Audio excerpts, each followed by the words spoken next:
Here's one that I'm scratching my head over. Students at Princeton can now choose from 6 genders when they identify themselves. Look at them. Here's the choice. You can choose one of those 6, okay? Joining us now is Allie Stuckey, blogger at the Conservative Millennial and host at The Blaze. Allie, welcome to the program. I'm scratching. I don't get it. I honestly don't get it. Why is it that Princeton sees fit to offer a choice of 6 genders for incoming students?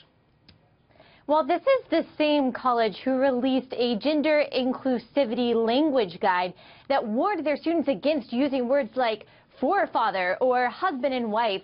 So I think what we're seeing here is that this is not actually about inclusivity and acceptance. This is about indoctrination.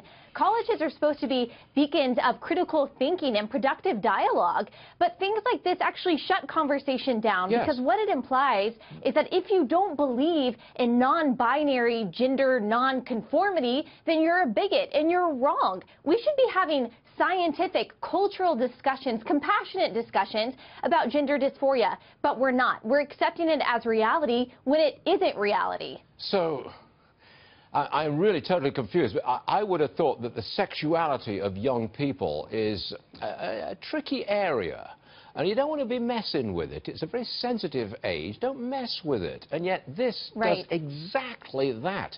It asks the question, who do you feel like you are? I'm sorry, Allie, I don't get it.